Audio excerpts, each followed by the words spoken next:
Bom dia, irmãs. Que a graça e a paz do Senhor seja com todas. Amém. Vamos começar a nossa lição dessa manhã.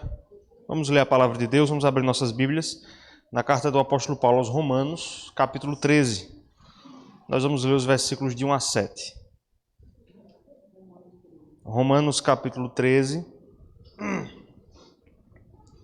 do versículo 1 até o versículo 7. Estamos aí progredindo na nossa análise dos 10 mandamentos. E hoje nós vamos ver mais um aspecto do 5º mandamento, que é o que nós estamos estudando, que diz respeito ao Estado, né? Ao magistrado civil. É um aspecto também do 5º mandamento. Romanos capítulo 13, versos de 1 a 7. Vamos ler de forma alternada. Eu lerei os versículos ímpares. As irmãs leem os versículos pares. Romanos 13, de 1 a 7. Todo mundo encontrou? Vamos ler alternadamente, então. Da obediência às autoridades. Todo homem esteja sujeito às autoridades superiores, porque não há autoridade que não proceda de Deus, e as autoridades que existem foram por ele instituídas. De modo que aquele que se opõe à autoridade resiste à ordenação de Deus, e os que resistem trarão sobre si ele condenação. Porque os magistrados não são para temor quando se faz o bem, e sim quando se faz o mal. Queres tu não temer a autoridade, faze o bem e terás louvor dela. Diz que a autoridade é ministro de Deus para fazer o bem. Entretanto, se fizeres o mal, teme, porque não é sem motivo que ela traz a espada, pois é ministro de Deus, vingador, para castigar o que pratica o mal. É necessário que lhe estejais sujeitos, não somente por causa do temor da punição, mas também por dever de consciência. Por esse motivo também pagai tributos, porque são ministros de Deus, atendendo constantemente a este serviço. Todos juntos? Pagai a todos o que lhes é devido, a quem tributo, tributo, a quem imposto, imposto, a quem respeito, respeito, a quem honra, honra. Amém. Vamos fazer uma oração? Eu quero convidar a nossa irmã Cindy para fazer uma oração de intercessão pela lição dessa manhã.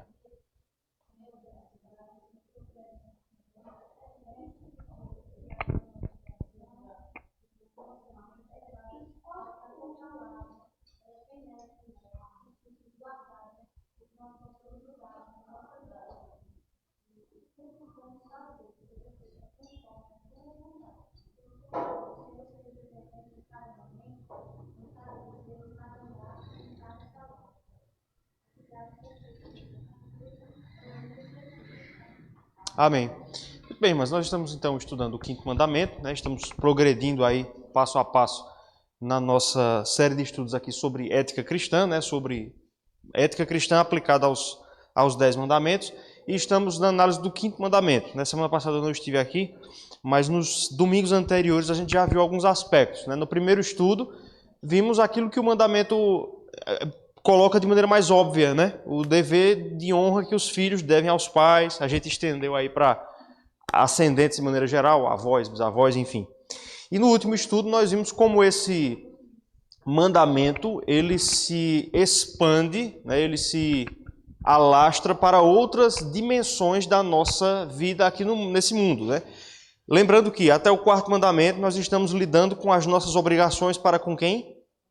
Para com Deus. Ou, como os teólogos vão propor, nossas obrigações diretas para com Deus. Não ter outros deuses diante dele, adorá-lo propriamente, não tomar o seu nome em vão, guardar o seu dia, né? A partir do 5º mandamento, nós estamos lidando com as nossas obrigações para com o nosso próximo, que são as obrigações indiretas para com Deus. Então a teologia costuma fazer essa diferenciação. E aí nós vimos que o 5º mandamento não fala apenas sobre nosso dever de honra aos pais, pai e mãe mesmo, literalmente, mas também a avós, bisavós, né? Mas também há outros laços que não necessariamente de carne. Vocês devem lembrar que a gente leu vários textos aqui em que nós vamos ver a Bíblia aplicando a outras pessoas o conceito de pai, de mãe, né? Paulo chamando seus discípulos de seus filhos, são meus filhos na fé. Então esse conceito de pai e mãe, na Escritura, ele se alastra para além dos genitores.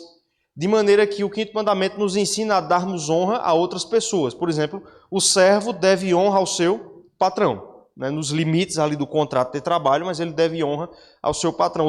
Como a Confissão de Fé de Westminster, ou melhor, o Catecismo Maior vai dizer, os inferiores devem honra aos seus superiores. É isso no trabalho. Nós devemos honrar os mais velhos, né, mesmo que não seja nosso pai, nossa mãe, mas entra dentro do quinto mandamento.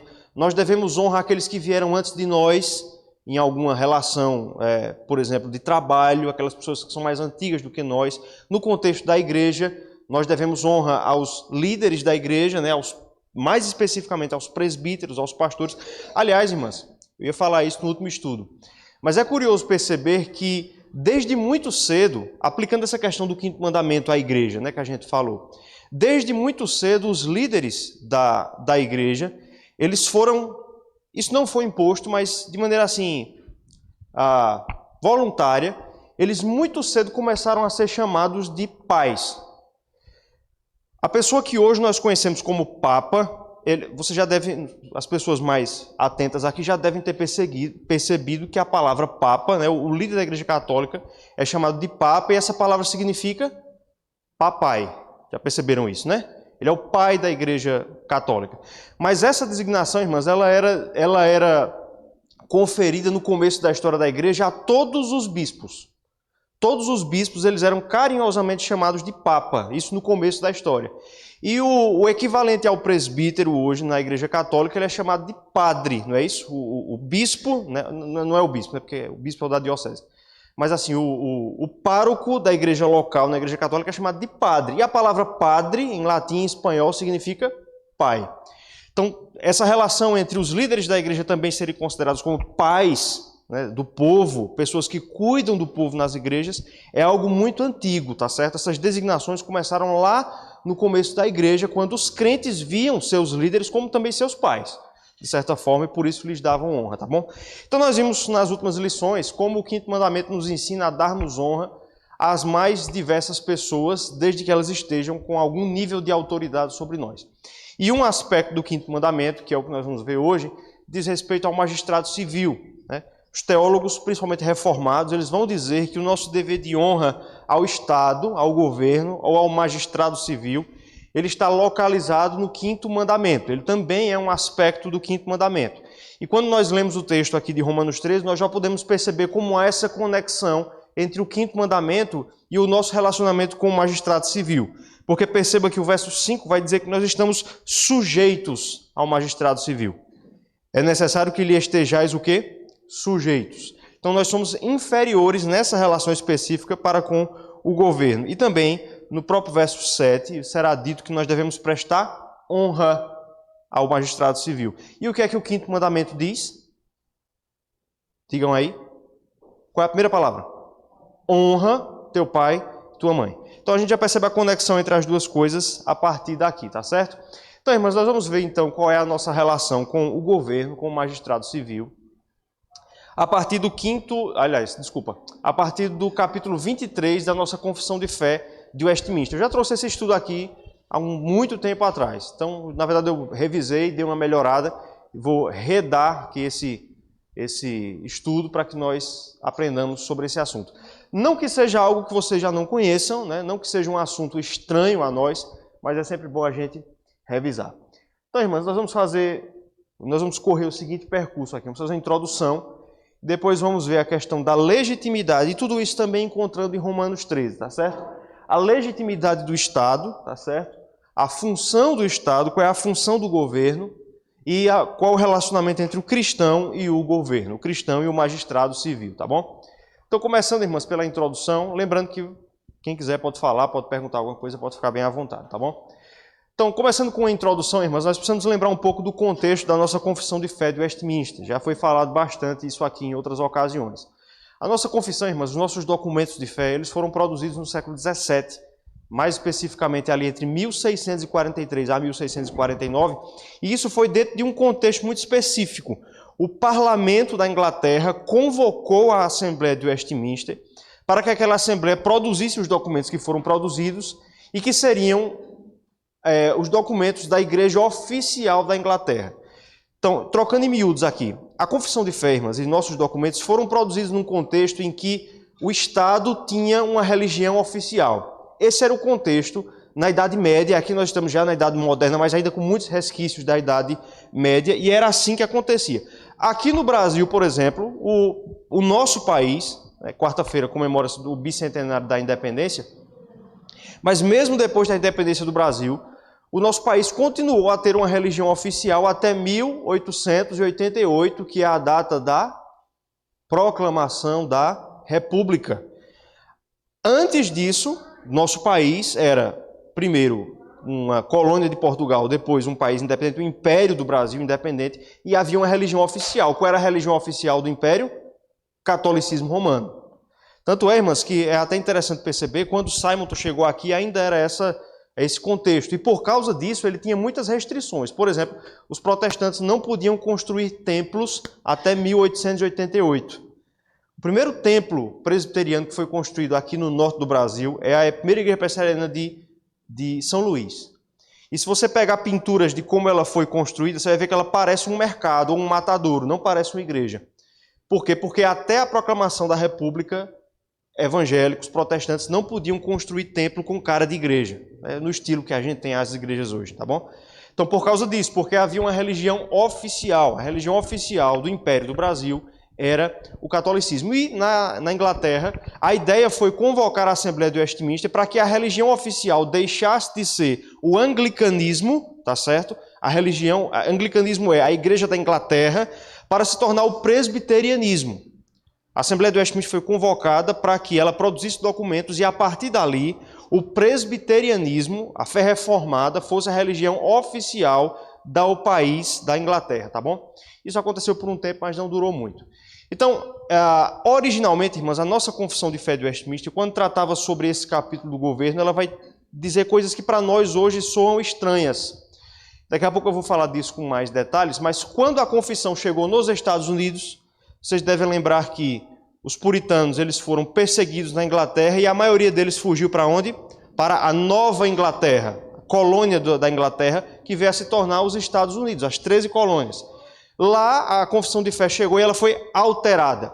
Então essa informação é interessante que a gente tem que pensar antes. A Confissão de Fé que nós temos, nesse capítulo, ela foi alterada. Ela não é original. Ela foi mudada nos Estados Unidos. E qual foi a alteração? A gente vai ver mais na frente, mas trocando em miúdos aqui só para a gente introduzir o assunto. Originalmente, a nossa confissão dizia que o Estado tem poder para intervir na igreja. Originalmente ela dizia isso. Era o espírito da época. Era assim. Foi assim que a Confissão de Fé de Westminster foi feita. O governo ordenou que a igreja fizesse aquela confissão. Quando ela chegou nos Estados Unidos, eles mudaram. E aí nós vamos ver que hoje a nossa confissão diz que o Estado não pode intervir na igreja. Ele não pode tomar para si os negócios que são da igreja. E é importante, irmãs, nós pensarmos nisso porque me parece que de 2 anos e pouco para cá, essa garantia que a igreja tem de que o Estado não se meterá em seus negócios tem sido cada vez mais relativizada. A gente vai ver, eu até vou trazer uns exemplos na prática para mostrar como nós precisamos reafirmar essa garantia que a igreja tem. O que é isso? Ah, não, é na televisão, está aparecendo ali. Ô, André, vê se tu tem como ajeitar aí, não sei como é. Vamos lá, vamos para frente. Então, irmãs, a Igreja Presbiteriana Americana não recebeu a Confissão de Fé de Westminster em qualquer sentido em que se supõe que o magistrado civil tenha algum poder controlador sobre os sínodos da Igreja, com respeito ao exercício de sua autoridade ministerial, ou poder de perseguir alguém em razão de sua religião. Então ela foi recebida dessa forma lá nos Estados Unidos, tá bom? Então depois, em 1788, alguns capítulos foram alterados e o texto final foi recebido em 1789. Esse é o texto que nós temos hoje, tá bom? Só informações históricas aqui, à guisa de introdução. Então a primeira coisa que nós vamos ver, irmãs, é a legitimidade do Estado. De onde o governo retira a sua legitimidade, tá certo? Então vamos começar a ler o capítulo 23 da Confissão. São 4 sessões apenas, não é muito grande. E nós vamos ver o começo dessa resposta agora. Gostaria que todos nós lêssemos aí o que está escrito. Seção 1 do capítulo 23 da nossa Confissão. Vamos ler? Deus, o Supremo Senhor e Rei do mundo inteiro, para a sua própria glória e para o bem público, ordenou os magistrados civis sujeitos a ele e com autoridade sobre o povo. Então a resposta é bem clara, né? Quem ordenou o Estado, quem ordenou que houvesse magistrado civil, a confissão responde: Deus. Por que ele fez isso e por que ele pode fazer isso? Porque ele é o detentor de toda autoridade originária. Toda autoridade humana, irmãs, é delegada, procede de Deus, e Paulo diz isso aos romanos: toda autoridade é constituída por Deus. Mas a autoridade de Deus é dele originariamente. Ninguém o constituiu como autoridade sobre algo. Ele é porque ele é o Criador, tá certo?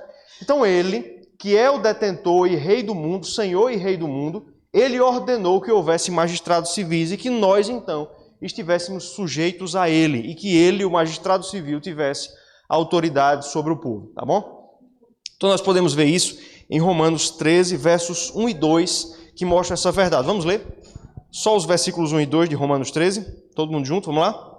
Todo homem esteja sujeito às autoridades superiores, porque não há autoridade que não proceda de Deus, e as autoridades que existem foram por ele instituídas, de modo que aquele que se opõe à autoridade resiste à ordenação de Deus, e os que resistem trarão sobre si condenação. Então você percebeu como Paulo faz o link entre a autoridade e Deus? Ela procede de Deus, de modo que resistir à autoridade, ou à ordenação da autoridade, é o mesmo que resistir à ordenação do próprio Deus.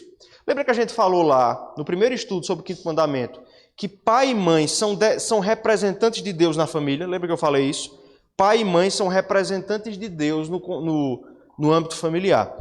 Em menor grau, a mesma coisa acontece aqui. O magistrado civil, na ordem social pública, de uma certa forma, ele é um representante de Deus. Então, algumas expressões são interessantes aí. Veja aí no slide. A palavra ministro, que está nos versos 4 e 6, você pode perceber aí que 2 vezes Paulo chama o magistrado de ministro. Ele é a palavra leitorgos, palavra grega leitorgos, que se refere especificamente ao serviço religioso. Então, o magistrado ele é chamado de o liturgo de Deus, aquele que representa Deus e age em sua autoridade. E o seu serviço, que também aparece no texto, é a palavra grega original diaconia.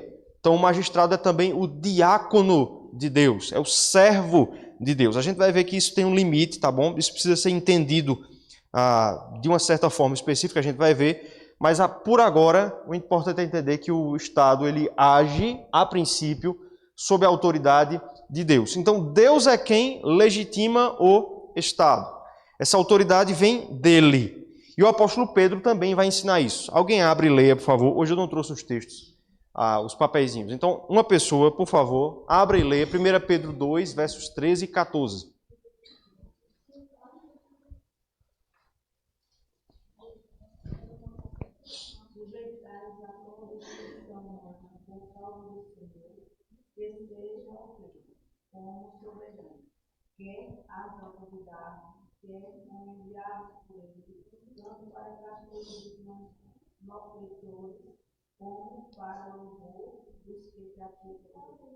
Então Pedro disse que nós devemos nos sujeitar à autoridade, tanto ao rei quanto às outras autoridades. Ele vai dizer, por causa do Senhor. Por causa do Senhor. Por dever, como Paulo vai dizer aqui, por dever de consciência, aqui em Romanos capítulo 13, tá certo?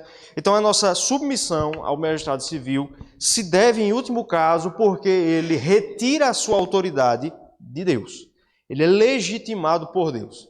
Um comentarista de 1 Pedro, chamado, esqueci o primeiro nome, Ennio Miller, o nome dele, ele diz assim, a submissão por causa do Senhor já começa um processo de relativização, e presta atenção nisso, desdivinização das autoridades e instituições públicas. Então, irmãs, é interessante perceber uma coisa, esses mandamentos que Pedro e Paulo, os apóstolos, trazem em suas cartas, eles são muito impactantes para a cultura da sua época, quando eles vão dizer que nós devemos obedecer o magistrado por causa de Deus, porque ele é um servo de Deus. Por que isso foi impactante na época? Porque qual era a visão dos povos pagãos no mundo antigo quanto aos seus governantes? Que eles eram deuses. Não é isso? no Egito você vai ver que Faraó era obedecido não por ser um servo de Deus, mas por ser Deus. A tendência, na verdade, a unanimidade no mundo antigo era essa. Os governantes, os reis, eram adorados como Deus. Até mesmo no Império Romano isso veio depois desse tempo a acontecer. Então o ensino dos apóstolos ele é de certa forma revolucionário por isso, porque ele desdiviniza o governo. Nós não devemos ver o governo como Deus, nem o magistrado como Deus, como Messias de Deus, mas como seu servo, tá certo? Alguém que deve ser obedecido porque é instituído por Deus, tá bom? Então, não como Deus, não como representante oficial de Deus, não como uma divindade encarnada, mas sim como tão somente um servo de Deus, tá bom? Então, algumas frases sobre isso aí. Eu peguei um texto anônimo de 1663, diz assim: por poder, devemos entender a autoridade, sendo a palavra exousia, ou potestas, a primeira em grego, a segunda em latim, que significa um poder que consiste em direito, proveito e propriedade, oposto à injustiça e ilegalidade, não dinamis, potência, que significa mera potência ou habilidade, oposta à fraqueza e impotência, sendo este último um poder natural que consiste em vigor e força. O primeiro, um poder moral, consistindo em direito e título, e, portanto, refere-se ao domínio onde reside o direito, título e proveito. E assim é a palavra tomada na maior parte, geralmente em todas as Escrituras. Do que o autor está falando aqui? Ele está dizendo, irmãs, que a autoridade do Estado não provém da força, do dinamis, da força bruta, certo? Mas do direito. Do direito que Deus dá de o magistrado exercer a vontade de Deus, que a gente vai ver qual é a função do Estado. Então isso nos ajuda, por exemplo, a percebermos algumas coisas. Os cristãos lá do Afeganistão, irmãs, agora estão passando por uma situação complicada exatamente em relação a isso. Porque vocês devem lembrar que no ano passado, os Estados Unidos retiraram, depois de 20 anos, suas tropas do Afeganistão. É isso? Teve a invasão lá em 2001 e aí eles retiraram as tropas. Não havia nenhuma condição de aquele país ter um governo autoconstituído. E quem foi que retomou o poder depois de 20 anos? Os talibãs. Todo mundo sabe que os talibãs são um grupo terrorista que massacra cristãos, mulheres e tal. E agora quem é que exerce o poder lá? Os talibãs. O conflito para os cristãos eles devem ser obedecidos como magistrado civil a partir do que Paulo diz, sim ou não? Então, essa citação que eu coloquei aqui começa a nos ajudar a entender isso. O magistrado não é simplesmente aquele que toma o poder pela força, mas aquele que faz a vontade de Deus. Então, muitas vezes os cristãos vão desobedecer à autoridade civil e não pecam por quê? Porque ela não está fazendo a vontade de Deus, que ela está exercendo a violência. Por exemplo, é bem interessante isso. No ano passado, quando houve isso, rapidamente o grupo talibã ele tomou a maioria das partes ali do território do Afeganistão. Houve uma cidade, eu acho que já caiu hoje, não acredito que haja mais resistência, mas houve uma cidade que passou muito tempo resistindo. E essa resistência se deu ao fato de que muitos cristãos pegaram em armas e resistiram à invasão dos talibãs. Eles fizeram isso por entender que aquela força ali não se condizia com o que a Bíblia diz. O que a Bíblia diz é que o Estado deve, a gente vai ver isso no próximo ponto, punir o malfeitor, louvar aquele que faz o bem. Se ele se corrompe nisso, o povo pode se defender, tá certo? A gente vai ver isso mais à frente. Mas o importante essa autoridade não é uma autoridade meramente da força, mas do direito, tá bom? O Alexander Archibald Hodge diz assim, o governo civil é uma instituição divina. Alguns têm presumido que o direito ou a autoridade legítima do governo humano tem seu fundamento último no consenso dos governados, à vontade da maioria ou em algum pacto social imaginário introduzido pelos patriarcas da raça na origem da vida social. É por si mesmo evidente, contudo, que a vontade divina é a fonte de todo governo. Karl Barth vai dizer o seguinte: aquele de quem procede todo o poder e por meio de quem toda a autoridade existente é estabelecida é Deus, o Senhor, o Deus desconhecido e abscôndito, o Criador e o Redentor, o Deus que elege e rejeita. Isto significa dizer que os poderes constituídos são medidos tendo Deus por referência, assim como são todas as coisas humanas, temporais e concretas. Deus é o princípio e o seu fim, sua justificação e condenação, seu sim e seu não.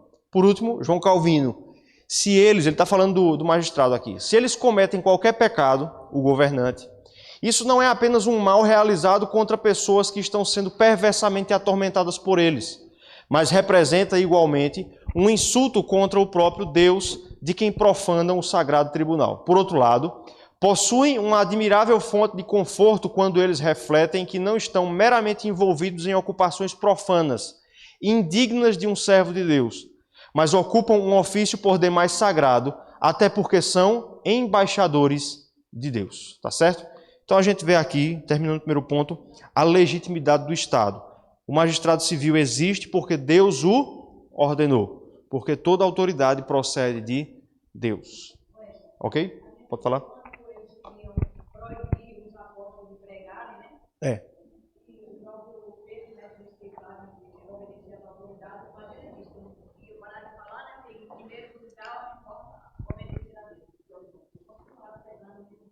Isso. A gente vai ver no final quais são as causas em que o magistrado civil pode e em alguns casos deve ser desobedecido. Essa é uma delas aí, esse é um dos exemplos bíblicos, tá bom?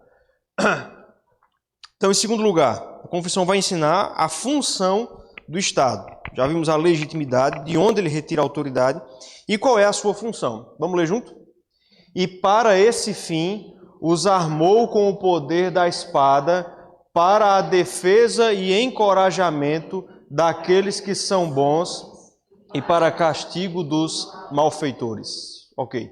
Então a confissão aqui fala de qual é a função do governo. Percebam aí que a nossa confissão ela vai retirar a palavra da própria Escritura, do que o próprio apóstolo Paulo diz aqui em Romanos 13, que Deus armou o governo com a espada, ou com o poder da espada. Isso é uma figura de linguagem, irmãs, para mostrar que o Estado, o magistrado civil, é aquele que recebe do próprio Deus autorização para o uso da força, tá certo?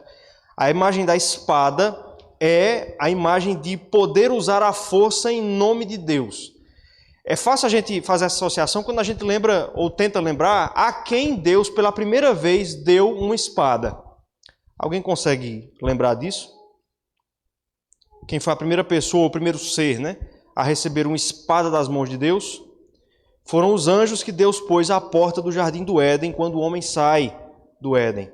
Ele armou ali 2 querubins à porta da entrada, ambos com espadas de fogo. Então, por que eles eram armados de uma espada? Porque se Adão tentasse voltar, os dois tinham autorização para resistir com a força contra Adão, contra Eva, caso eles quisessem reinvadir o Éden. Então, receber a espada é ter autorização de Deus para usar a força sem pecar, tá bom? Então, o Estado pode usar a força, mas para quê? A confissão responde, para 2 coisas. Para, ele vai dizer aí, encorajamento dos que são bons e, principalmente, castigo dos malfeitores. Então, irmãos, a função do Estado ela é muito simples na Escritura. Isso é uma coisa que a gente precisa colocar em mente até para julgar a cultura do nosso tempo. O Estado tem 2 funções. 2. Encorajar os bons, punir os maus. Isso vai aparecer no próprio texto que nós lemos, mas aparece antes ainda, tá certo? O Estado aparece após a queda e por causa dela. Uma pessoa, por favor, abra aí em Gênesis capítulo 9, versículo 6. E depois nós vamos ler todos juntos aí os versos 3 e 4 do nosso texto de Romanos 13.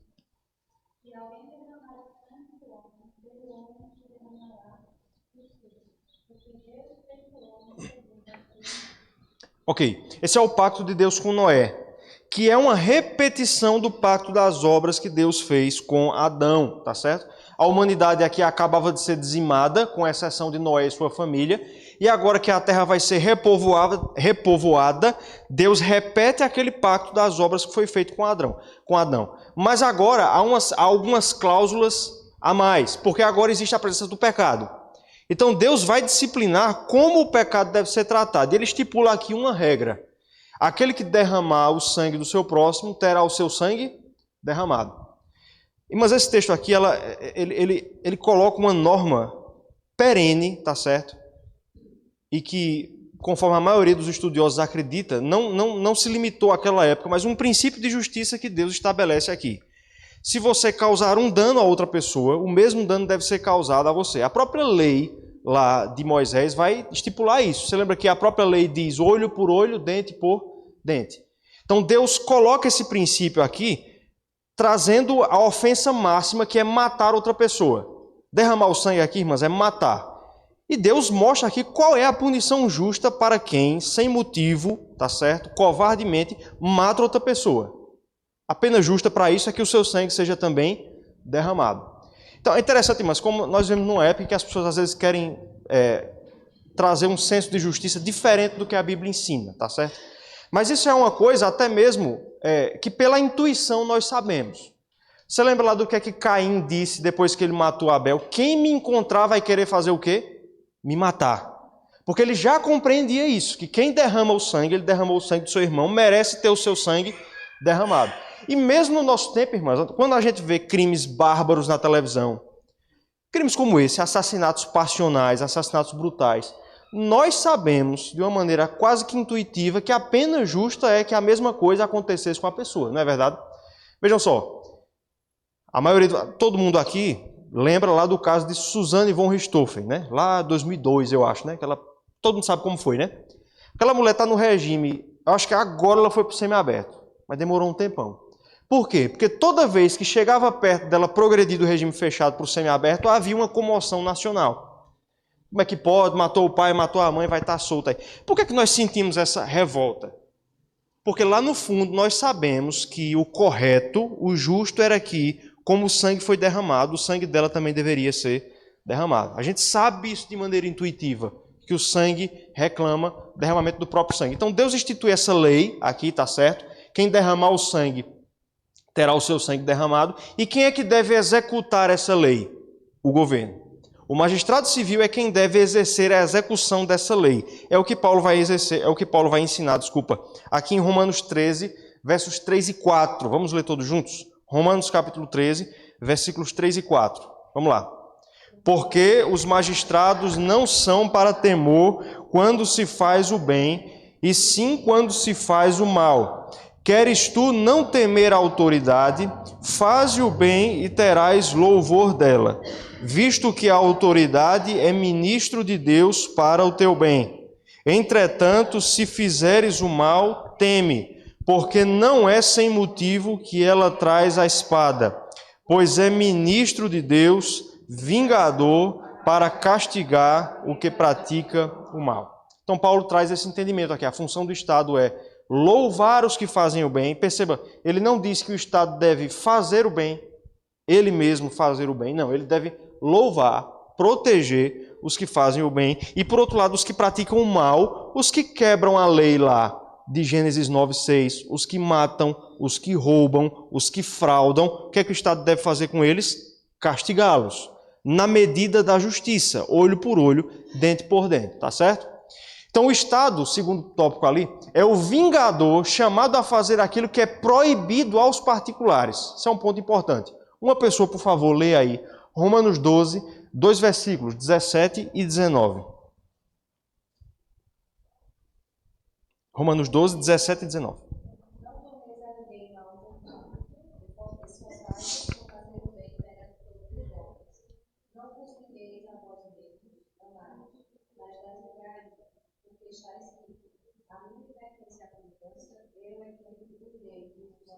Ok. Então, no capítulo 12, irmãs, Paulo está tratando aqui das virtudes recomendadas, né, o próprio título aí sobre o versículo 9, e sobre o modo de vida como os cristãos que deveria ser mostrado pelos cristãos ali vivendo no contexto do Império Romano. O comando que Paulo dá é não se vingue, né? Está nos 2 versículos aí. Não vos vingueis, essa expressão é importante, a vós mesmos, mas entreguem ao Senhor. A mim me pertence a vingança, eu retribuirei. Logo depois, Paulo vai ensinar como é que Deus retribui o mal. Como é que ele vinga? Através do magistrado civil. Então, irmãs, muitas vezes, quando eu estava na faculdade, por exemplo, eu tive de lidar com essa acusação, que é muitas vezes feita a todos nós, de sermos incoerentes com o ensino de Jesus, por exemplo. Eu acabei de falar aqui, deu para perceber que eu sou partidário da pena capital em alguns casos, em crimes bárbaros que envolvem derramamento de sangue. Eu sou favorável. Acho que algumas pessoas aqui devem ser, enfim, mas o fato é, muitas vezes esse tipo de posicionamento vai ser taxado como anticristão porque Jesus ensinou o perdão, o amor. Mas percebam, irmãs, e Paulo está reverberando o ensino de Cristo. Paulo ensina que eu não devo me vingar a mim mesmo. Se eu sofro uma agressão, eu posso me defender dela. A gente vai ver isso no 6º mandamento. Eu posso me defender dela, mas uma vez que eu já a tenha sofrido, eu não posso me vingar. Mas eu devo entregar a Deus. E como Deus exerce a vingança? Pelo magistrado. Então, se alguém me rouba, eu tenho todo o direito do mundo de comunicar à polícia para que ela vá lá prender, enfim. Se alguém mata um parente meu, eu tenho todo o direito de recorrer à justiça, querer que justiça seja aplicada conforme as leis do Brasil.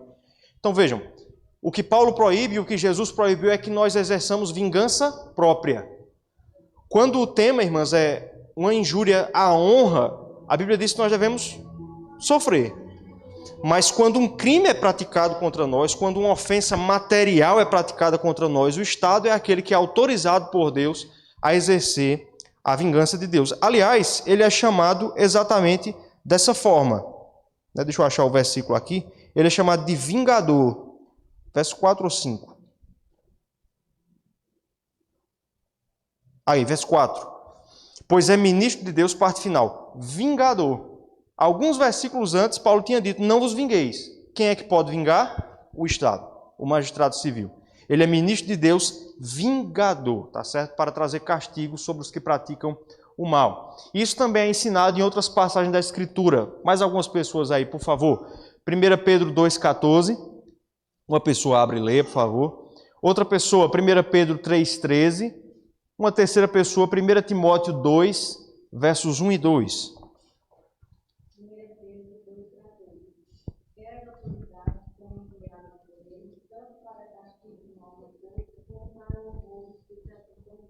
Ok. Pedro praticamente repete as palavras de Paulo, né? Ele é chamado para louvor dos que praticam bem, castigo dos que praticam mal. Próximo texto, 3,13. 1 Pedro. Ora, quem é que acusar de maltratar se for zeloso do que é bom? Ok. Se você for zeloso do que é bom, quem vai lhe maltratar? Pelo menos não é de se esperar. Agora, como Paulo diz, se você pratica o mal, teme. Não por outra razão, irmãs. Quando uma viatura está andando por aí, se uma pessoa correu, o cabo vai atrás, né? E é um princípio explícito na Escritura. Se o indivíduo correu, se temeu, provavelmente há alguma coisa errada. Deixa eu contar uma história a vocês aqui. Eu estou indo e voltando para o seminário de bicicleta. Esses dias eu persegui um indivíduo na bicicleta lá.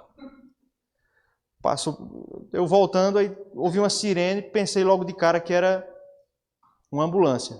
Aí daqui a pouco eu ouvi, ladrão. Aí fiquei com medo de ser comigo, né, primeiro. Aí eu fico, ué, tá custando alguma coisa aí. Aí o camarada passa na minha frente, assim. Aí lá vai o justiceiro social aqui na bicicleta, atrás do camarada, ele a pé. Aí, no final das contas, a polícia acabou prendendo, né? Mas é um princípio que a gente até intuitivamente percebe. Se o indivíduo corre, teme diante da autoridade civil, muito provavelmente há um mal que foi praticado, né? É um princípio básico.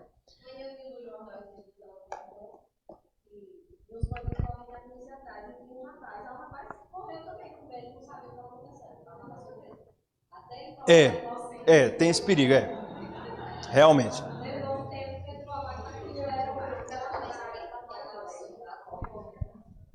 Ok, próximo texto, 1 Timóteo 2, 1 e 2. Então não corra, viu? Antes de tudo, pois é bom que se use a prática de súplicas e orações, intercessões, ações de graça em favor de todos os homens e em favor dos reis, e de todos os que se acham no espírito de autoridade, para que vivamos vida tranquila e mansa, com toda piedade e respeito. Ok, então Paulo, a Timóteo, ele ordena que todos os crentes ali em Éfeso, onde Timóteo era evangelista, né, o pastor também, eles deveriam orar pelas autoridades e pelos reis. Aí Paulo vai dizer por quê? Para que vivamos vida tranquila e mansa. Então, a função do governo, irmãs, é essa: punir o malfeitor para que o cidadão de bem, aquele que não pratica o mal, aquele que não fere os direitos do seu próximo, esse possa viver vida tranquila e mansa. O que, infelizmente, já não ocorre no nosso tempo. Nós não vivemos nesse aspecto, né? Vivemos em Cristo uma vida tranquila e mansa, mas no aspecto público e social, isso já não acontece. Perceba uma coisa aqui, e aí, assim, quanto mais a gente fala isso, menos esperança eu tenho de que nós entendamos de fato isso. Perceba que a função do governo não é nos dar vida boa. A função do governo não é nos dar tudo que nós precisamos, como a gente está ouvindo aí, durante as mais diversas campanhas eleitorais. Então, esses dias eu assisti o debate para governador e nós vamos fazer tudo, vai ter segurança, saúde, vai ter estrada, você vai ser feliz. Essa não é a função do governo. A função do governo é tão somente proteger os bons através da punição dos maus, para que o indivíduo tenha vida tranquila e mansa para ele trabalhar, se educar e viver e se desenvolver no mundo. A função do Estado, irmãs, ela é reativa, ela não é propositiva, como a nossa sociedade crê nos nossos dias. A função dele não é nos dar coisas, tá certo? Não é nos proporcionar coisas, muito embora ele faça por uma questão de desvio. Mas, originalmente, do ponto de vista do que a Bíblia ensina, a sua função é tão somente garantir a punição dos maus. Só isso, tá bom? Isso é uma coisa muito antiga, inclusive, tá certo? Existe um autor judeu chamado Filo de Alexandria. Eu até vou ver se eu coloco a frase dele aí para complementar esse estudo. Ele viveu antes do Novo Testamento. Ele viveu ali no período interbíblico. E em um de seus escritos ele elogia Moisés como um bom legislador, como um bom governante. Ele vai dizer, porque ele louvava os bons e punia os maus. Então os apóstolos até tiram da filosofia e da mentalidade judaica esse conceito de que a função do governo é tão somente essa, tá bom? Então algumas frases para fundamentar isso. Ródio, a forma específica na qual o magistrado civil deve procurar o avanço da glória de Deus é através da promoção do bem da comunidade. Tá bom? Então o doutor e pastor presbiteriano já falecido, R.C. Sproul, ele vai dizer que o Estado tem então basicamente 3 funções. A primeira, a defesa da pessoa e da vida humana. Então o Estado deve vingar ofensas à pessoa, e aí eu estou falando do corpo da pessoa, lesões, estupro, né? E assassinatos. Então, ofensas à pessoa e à vida humana. O Estado deve vingar, deve exercer vingança contra essas coisas, na proporcionalidade da gravidade do que foi cometido. O Estado deve proteger a nossa propriedade.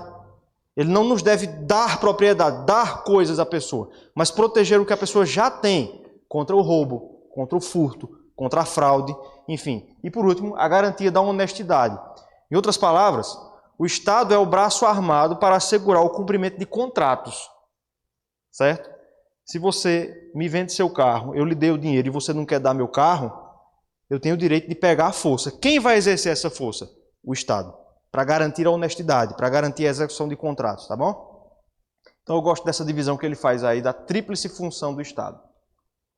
João Calvino diz assim, a melhor forma de governo encontra-se onde existe uma liberdade bem regulada e destinada a durar. Considero que quem se encontra em tal condição deve considerar-se feliz e cumprir o seu dever, empenhando-se para mantê-la. Eis porque os governantes de um povo livre devem envidar todo esforço a fim de que a liberdade do povo, da qual são responsáveis, não desvaneça de modo algum em suas mãos. Mais do que isso, quando dela descuidarem ou a enfraquecerem, devem ser considerados traidores da pátria. Então eu gosto desse comentário de Calvino. A gente percebe que a função do governo é garantir a nossa liberdade. A liberdade de comércio, se eu vender uma coisa, eu receber o pagamento daquilo, se eu comprar algo, eu receber a coisa. A nossa liberdade da vida, de não ser privado da minha vida e da minha integridade física. A nossa liberdade de locomoção, eu posso ir onde eu quiser, tá certo? E quando o governo corrompe-se nesse seu mistério, nesse seu dever de garantir a liberdade, para ser aquele que tolhe a liberdade, Calvino vai dizer que ele se tornou traidor da nação. Muito relevante para o que a gente viveu há anos atrás, né? O governo tornou-se aquele que tolhe a liberdade do cidadão ao invés de resguardá-la, tá bom? Então, ainda falando sobre a função do Estado, a gente tem o inciso 3, a seção 3, é essa que foi alterada. Eu vou ler aqui a seção 3 do capítulo 23 da Confissão. Deixa eu encontrar aqui. Que diz assim, vai falar de maneira mais detida sobre esse tema.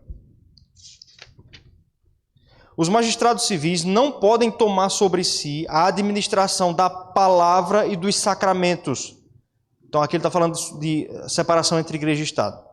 ou o poder das chaves do reino do céu, nem deveriam de modo algum intervir em matéria de fé. Contudo, como pais solícitos, devem proteger a igreja de nosso comum Senhor, sem dar preferência a qualquer denominação cristã sobre as outras, para que todos os eclesiásticos, sem distinção, desfrutem plena, livre e inquestionável liberdade de cumprir todas as partes de suas sagradas funções, sem violência ou perigo. Como Jesus Cristo constituiu em sua igreja governo regular e disciplina, nenhuma lei de qualquer estado deve interferir, impedir ou embaraçar o seu devido exercício entre os membros voluntários de qualquer denominação cristã, segundo a profissão e crença de cada uma. E é dever dos magistrados civis proteger a pessoa e o bom nome de todos os que lhes são relacionados, de modo que a ninguém seja permitido, sob pretexto de religião ou de incredulidade, ofender, perseguir, maltratar ou injuriar qualquer outra pessoa. Eles devem também providenciar que todas as assembleias religiosas e eclesiásticas possam reunir-se sem serem perturbadas ou molestadas. Então a confissão está dizendo aqui que por causa da função do Estado, que é tão somente punir o mal, ele não pode então tomar para si o ministério da palavra e dos sacramentos. Porque esse ministério pertence não ao Estado, mas a quem? À igreja. Então aqui a gente já vê uma diferenciação. Deus entregou dois instrumentos distintos a corpos distintos. A espada para o Estado, as chaves para a igreja, as chaves do reino dos céus, está certo? E por isso a confissão vai dizer que nenhuma denominação cristã deve ser preferida sobre a outra, católica, protestante, até não é cristã, né? Mas testemunha de Jeová, porque perceba que ele vai dizer aqui, todos os eclesiásticos, todas as pessoas religiosas têm que ter liberdade, tá certo? E ninguém deve ser também perseguido por ser incrédulo, por ser ateu, por exemplo. Desde que essa pessoa não atente contra os direitos do outro, não mate, não roube, enfim, ele tem o direito de não ser molestado em sua incredulidade. Não era o texto original. O texto original vai dizer que os hereges têm que ser perseguidos, por exemplo, e que o Estado tem o direito de convocar os sínodos da igreja, tá certo? Interferir na igreja. Mas hoje o texto que nós temos é esse. Então é a diferença entre a reforma magistral e a reforma radical. A reforma magistral é aquela primeira da confissão, que dizia que o Estado pode intervir na igreja. A segunda, que é a que nós professamos hoje, é a reforma radical, tá bom?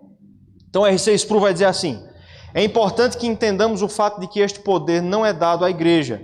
A esfera de autoridade e influência da igreja é espiritual. Este é o poder ministerial, bem diferente do poder da espada. Veja, chaves e espada. O ditado, a caneta é mais poderosa do que a espada, fala de um poder maior do que a força física. De modo semelhante, à igreja não foi dado o poder da espada como um meio de propagar o reino de Deus, mas em vez disso o poder da palavra, o poder do serviço, o poder de imitar a Cristo, que não veio com uma espada. Então, irmãs, nem a igreja pode tomar a espada.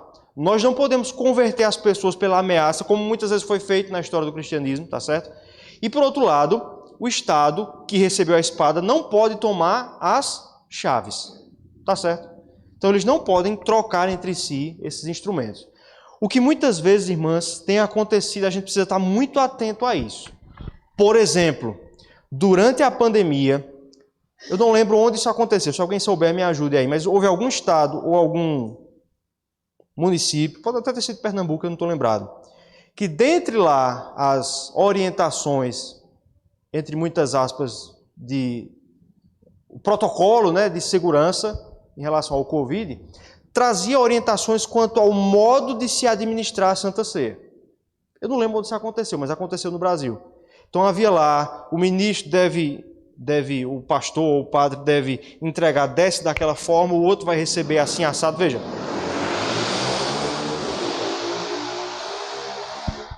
Veja, essa é claramente uma interferência indevida do Estado sobre a igreja. A quem compete dizer como os sacramentos são administrados? A igreja, não ao Estado. A igreja é que vai, de acordo com a Escritura, com a sua doutrina, determinar como isso é feito. E há outras formas, irmãs, como essa separação, como esse impedimento de o Estado tomar as chaves pode ser ameaçado. Por exemplo, eu acredito que as irmãs, pelo menos algumas de vocês, devem ter acompanhado algumas das pautas que entraram na última reunião do Supremo Concílio, não é isso? Agora em julho, né? Os dois últimos documentos que foram votados no Supremo Concílio, eles dizem respeito à questão da participação da mulher na igreja. O primeiro deles sobre a pregação feminina, pregação no culto público, domingo à noite, tá certo? E foi tomada uma decisão, um regramento sobre essa questão. A outra sobre mulheres servirem a ceia. Mulheres servirem a ceia. O que acontece em algumas igrejas, viu? Mulheres são convidadas a servir a ceia, mesmo tendo homens no recinto. Então, o Supremo Conselho tomou suas decisões. Há um movimento dentro da IPB, tá certo? Mais no sul, aqui nem tanto, mas há um movimento organizado de protesto contra essas decisões e eles têm até um site, tá certo? Dentre as propostas que são ali gestadas, inclusive, eu digo isso porque eu li, esse grupo ele cogita seriamente, se essas decisões não forem revogadas, entrar na justiça, tá certo? Esse grupo entrar na justiça para obrigar a Igreja Presbiteriana do Brasil a admitir pregação feminina, admitir que mulheres possam servir a ceia do Senhor, admitir ordenação de mulheres como diaconisas, presbíteras e até pastoras. Então, eu não estou nem entrando na questão teológica, mas veja, há pessoas dentro da nossa denominação que acreditam que é o governo que deve decidir se nós ordenamos mulheres ou não. Tá certo? Isso existe, isso está acontecendo, tá certo? A nossa liberdade de crença e de ordenarmos a igreja conforme a nossa teologia é ameaçada muitas vezes por fogo amigo, tá bom? Por pessoas dentro da denominação.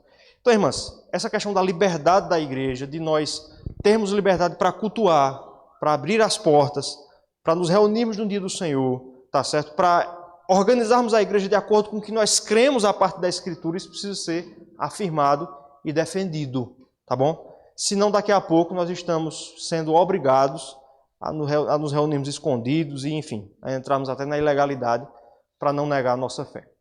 Tá ok? Então, ainda sobre a função do Estado, seção 4 vai dizer assim: o Papa não tem nenhum poder ou jurisdição sobre os magistrados dentro dos domínios deles, ou sobre qualquer um do seu povo, e muito menos tem o poder de privá-los dos seus domínios ou vidas, por julgá-los hereges ou sob qualquer pretexto. Então, ninguém pode ser privado da vida, da propriedade, por não crer, tá bom? Por último, nós vamos ver a questão do cristão e o Estado. Bem rápido aqui, assunto bem conhecido. Então, a seção 2 vai falar sobre isso. Vamos ler? Aos cristãos é lícito aceitar e exercer o ofício de magistrado, quando são para eles chamados, na administração do mesmo, como devem especialmente manter a piedade, a justiça e a paz, segundo as leis justas de cada comunidade. Eles, sob a dispensão do Novo Testamento, e para esse fim, podem licitamente fazer guerra, havendo ocasiões justas e necessárias. Então aqui, irmãs, a confissão está respondendo a uma polêmica da época, tá certo? Sobre se cristãos podem ou não ser magistrados. Exercerem cargos na esfera pública, né? Tanto como governantes diretamente, como serviçais dos governantes. Havia um grupo na época que dizia que cristãos não devem assumir nenhum tipo de função pública. Esse grupo era os chamados anabatistas, tá certo? Então aqui a confissão está respondendo aos anabatistas, dizendo que cristãos podem exercer funções públicas, desde que eles atendam aos fins da paz e da justiça.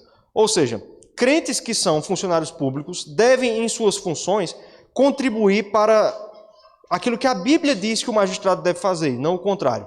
E nessa função, a confissão vai até dizer que cristãos podem até mesmo declarar guerra no exercício da sua função, desde que seja uma guerra chamada de justa e houver ocasião necessária para isso. Eu não vou entrar nesse tema porque ele é mais complicado, mas até mesmo essa garantia é dada aos cristãos. Em outras palavras, irmãs, crentes podem exercer funções públicas. Muitas vezes há certo preconceito quanto a isso, tá certo? Há muitos cristãos que têm um certo anabatismo nessa questão. Então, se um cristão, por exemplo, concorre para vereador, o camarada...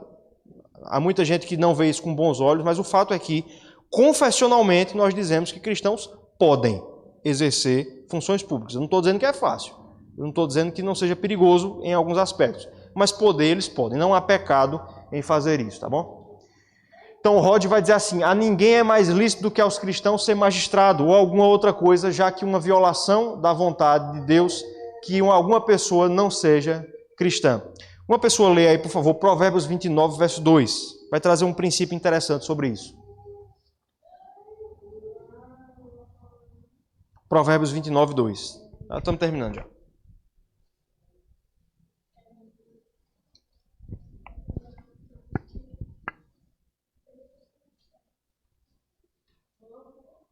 Quem achar pode ler, viu?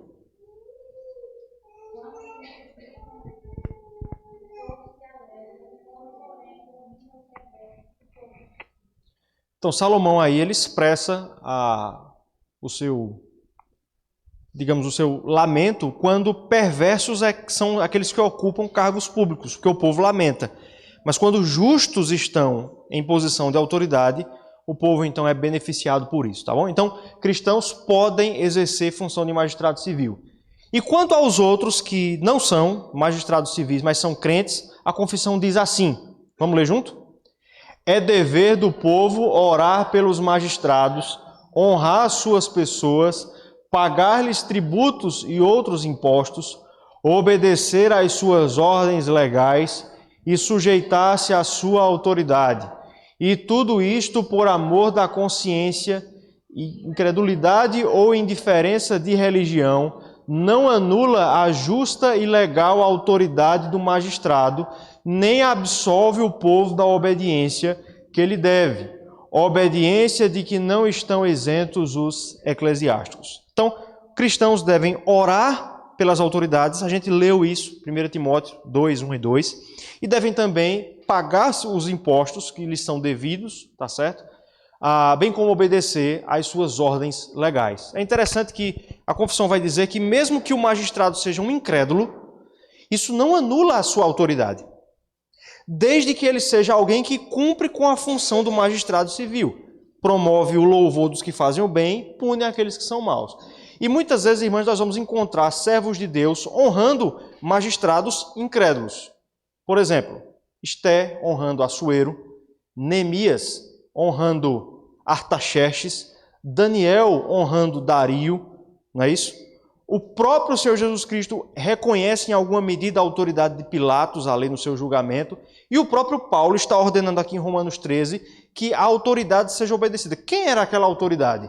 O imperador de Roma. Ele era cristão? Não. Os primeiros imperadores cristãos vão aparecer 3 séculos depois disso aqui.